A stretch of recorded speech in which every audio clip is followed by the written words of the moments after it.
Veamos más de cerca la definición moderna de pedagogía. La pedagogía es una ciencia y un arte. Se vincula con el enseñar y con el educar. La pedagogía se ocupa de los niños. Aquí podría agregarse que algunas versiones contemporáneas sostienen que la pedagogía no se ocupa solo de los niños, sino que también hay una pedagogía de los adolescentes y una pedagogía de los adultos. Para analizar los componentes de esta definición, sobre la que volveremos varias veces a lo largo del libro, empecemos por el último punto.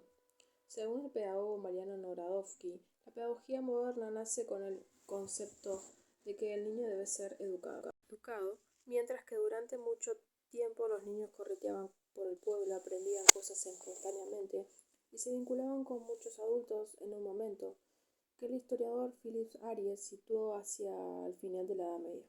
Apareció una nueva sensibilidad hacia el niño, una nueva forma de hacerse cargo de él. Norodowski argumenta que el niño será infantilizado, se empezará a decir que hay que cuidarlo, más que hay que encerrarlo, que necesita reglas más rígidas. Esta postura constante de cuidado hacia el niño, de su vigilancia intensiva, da pie a la formación y estructuración de un saber que dice por qué debe hacerse eso, con qué fines y con qué medios la pedagogía. Aparece la disciplina universitaria y surgen catedráticos que afirman que la ciencia guía a los enseñantes. Pensemos también en las consecuencias de pedagogizar a adolescentes y adultos, no solo en pensarlo como sujetos de saber, sino también someterlos a otra vigilancia con la idea de que deben ser cuidados con más esmeros y asiduidad. La modernidad es quizás la época en que diversos sectores de la sociedad se van pedagogizando. Hay que cuidar a estas personas, decirles que lo que tienen que hacer, en lo posible encerrarlas en las instituciones educativas. Recuerde que hasta hoy en día se dice que es mejor que el niño esté en la escuela que jugando en la calle y darle reglas precisas. La pedagogía se encarga de enseñar y de educar, es decir, no solo se ocupa de las situaciones de enseñanza, por ejemplo, la enseñanza de la estructura y funciones del aparato digestivo, sino de la educación, que es, digo, mucho más abarcador. Los niños son educados desde el primer día de su vida, se intenta imponerle un ritmo, que traten de dormir de noche, que coman con cierta periodicidad. Luego vendrán las prohibiciones ante los peligros, vendrá el control de las necesidades, también el acostumbrarse a comer otros alimentos a determinadas horas del día. La educación incluye preceptos acerca de las malas palabras, la sexualidad, la ideología, la forma de vivir, la comprensión y crítica de los medios de comunicación. Por último, se dijo que la pedagogía es tanto una ciencia como un arte. Por un lado, pretende esa etiqueta prestigiosa de lo científico, una forma de conocimiento que se puede probar con reglas, métodos de validación y estándares compartidos.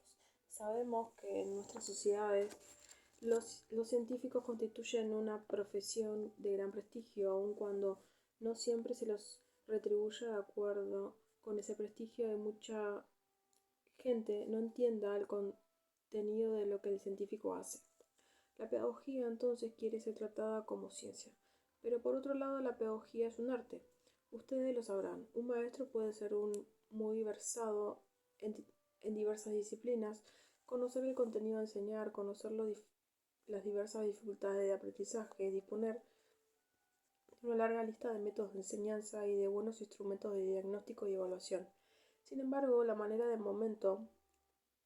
el momento y la forma en que los utilice, esas decisiones de la práctica son en sí misma un arte. Si por arte entendemos una estructuración personal, una sintonía específica con la situación que se tiene delante, aunque uno pueda aprender reglas de enseñanza, estas cambian en cada situación y se hacen relativas al juicio del que las usa y a la situación en que las usa. La pedagogía entonces se extiende cada vez más en el tiempo. Lo que empezó con el niño ha llegado a los adultos y se está desarrollando hacia la tercera edad. La pedagogía se ocupa de la escuela, pero también de la familia, de los medios de comunicación y de todas las otras instancias de agencias que educan aunque no lo sepan. Por último, la pedagogía misma es tanto un saber sistemático, una ciencia, como un saber más localizado, específico, informal. Un arte, un uso. Esto es, parecería, que se hubiera vuelto importante, perpetua, ya que alcanza la vida entera del individuo y polimorfa con muchas formas, ya que puede estar en estado más o menos puro, como es su tendencia. En la escuela, hasta ser más difusa e implícita, como en el caso de los medios de comunicación. Ante esta inflación del espectro de la pedagogía, es difícil decidir por dónde entrar en ella. Podría haber muchísimas puntas, muchísimas formas y temas. Podría haber numerosas posibilidades, cada una con sus énfasis, sus virtudes y efectos. Podría hacerse un estudio sistemático, uno histórico, uno más centrado en el aprendizaje o en el ideal docente, entre muchas otras posibilidades. Los temas serían innumerables y todos juntos formarían una enciclopedia de varios tomos. Sin embargo, no se puede ignorar que de todas las partes posibles de la pedagogía, la más importante es la pedagogía escolar. Es que en la historia de los últimos siglos esta combinación de ciencia y arte se ha concentrado cada vez más en el aspecto de enseñar en la actividad pedagógica dentro de la escuela. Es más probablemente la pedagogía escolar ha influido para muchas veces la televisión, la familia, las instituciones, a pesar de su fuerza propia, se parezcan más a las escuelas. Pensemos en los programas infantiles, en los que se presta mucha atención a lo que los niños entienden, hasta tal punto que a veces se los subestima. Pensemos en las madres que hacen los deberes o en la educación dentro de una empresa que cada vez se vuelve más escolar, ya que en ellos se dictan cursitos y ya no solo se aprenden de la experiencia. Pensemos en los juguetes didácticos, por ejemplo, en los pupitres de juguete para chicos en edad preescolar, que los van educando y socializando en la forma de sentarse y disponer el cuerpo para escribir y mirar al frente. Hoy en día nos resulta imposible pensar una pedagogía sin la escuela, pero durante muchos siglos ese era precisamente el caso, y las pedagogías eran reflexiones de cómo un pedagogo tenía que educar a los príncipes o a los niños de ciertas clases privilegiadas. Y en esas funciones se confundían el cuidado, la enseñanza, los modales y la vestimenta. En la actualidad, las pedagogías se han concentrado y con razón en la escuela. La pedagogía ha ayudado a estructurar, a dar forma y cuerpo a las escuelas tal como las conocemos.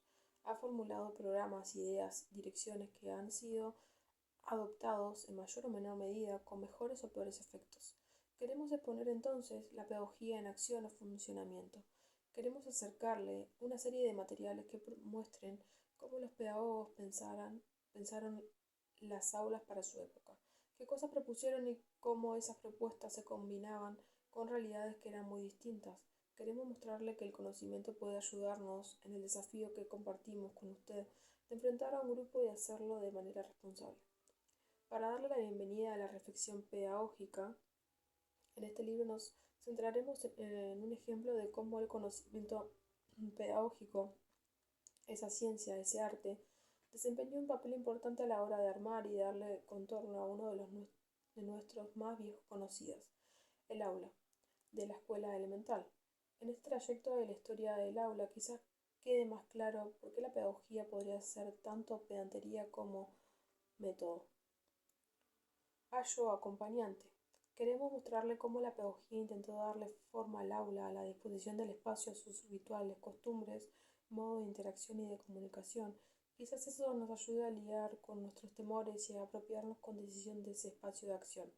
Para eso, desarrollaremos la idea de que el aula elemental es una invención del occidente cristiano a partir del año 1500 y que en ese proceso la pedagogía utilizó muchísimas argumentaciones diferentes para darle cuerpo y forma a este espacio. Esto no quiere decir que antes no hubiera experiencias pedagógicas, por el contrario, los griegos, los romanos, los primeros cristianos, los pueblos indígenas, todos idearon modo de transmitir conocimientos y tuvieron formas más o menos institucionalizadas de enseñanza. Hemos conservado muchas de ellas. Los amautas incas, los sofistas griegos, la figura socrática de la interrogación mayéutica dejaron huellas en el imaginario de qué es ser un buen docente y de cómo se hace para enseñar, pero sus preocupaciones y sus mundos eran todavía más diferentes del nuestro que aquel de 1500. Sus espacios educativos estaban poblados de otras inquietudes y temores. Seguramente en las prácticas que emergieron alrededor de 1500 había muchísima influencia de las pedagogías anteriores, que al fin de cuentas eran el saber disponible para los hombres y mujeres de aquella época. Y nuestro estudio ganaría en profundidad si hiciera todas las conexiones posibles hacia atrás y hacia adelante. El argumento podría retroceder aún más y más en una cadena infinita. Dicen los que saben escribir que en algún lugar hay que poner el punto, decir hasta que llegué, y este es el nuestro. Circunscribimos nuestro trabajo a la modernidad occidental, en primer lugar porque creemos que esta es la época en que se estructuran la mayor parte de las prácticas pedagógicas contemporáneas, y en segundo lugar porque pensamos que toda empresa de escritura es pretenciosa y modesta a la vez, define problemas y miradas y excluye a otros. A diferencia de los tratados de pedagogía a que nos referimos al inicio de la introducción, nosotros no consideramos que estamos transmitiendo un saber completo y absoluto, sino más bien que la pedagogía puede ser reescrita una y mil veces y cada una decir algo distinto. El libro despliega un argumento básicamente histórico. Los capítulos toman periodos de la historia de los últimos 5 siglos y lo desarrollan, centrándose en la emergencia de prácticas y teorías sobre cómo enseñar y quiénes enseñan. Contienen actividades que están pensadas como ejercicios para trabajar estos y otros temas que nos parecen importantes en la tarea de enseñar. Algunas de estas actividades son más históricas y otras promueven relaciones a veces caprichosas con problemas actuales. Es muy probable que leer libros de historia y de historia de la educación para ampliar algunos temas y para entender mejor las transformaciones de lo que hablamos. Junto a los capítulos históricos hemos incluido 2 ensayos breves sobre conceptos que nos han ayudado a entender esta biografía. Del aula de la escuela elemental, el de la metáfora y el de la autoridad. Por último, plantearemos algunas preguntas acerca del futuro del aula en vista de su historia. Como docente y alumnos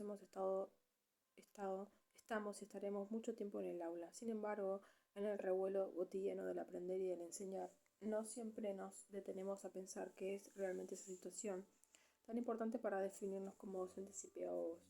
Que nosotros ocupemos un aula no significa automáticamente que la habitemos.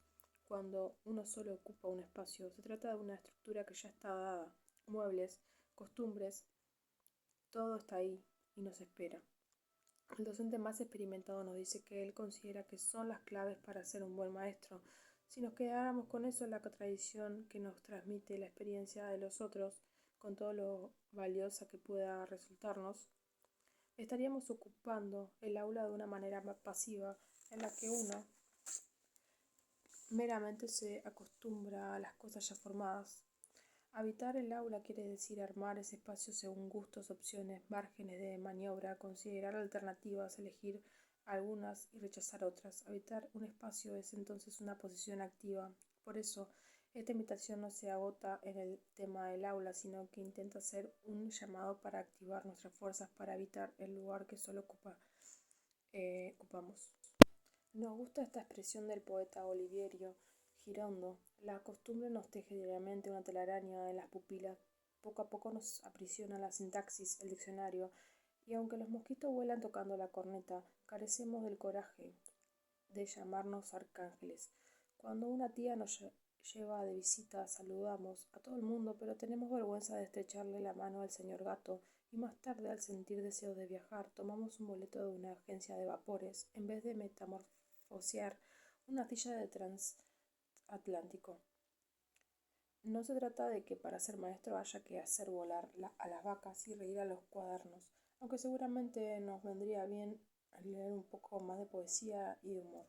Más bien, tomamos este sacudirse las telarañas o de la manera de Oliviero como una señal de que se pueden hacer otras cosas con la que tenemos a mano, ver de otra manera los signos de la realidad, pensar de otro modo. Se puede convertir el pupitre en un medio de transporte a otros mundos, poniendo en contacto con otros saberes y otras experiencias.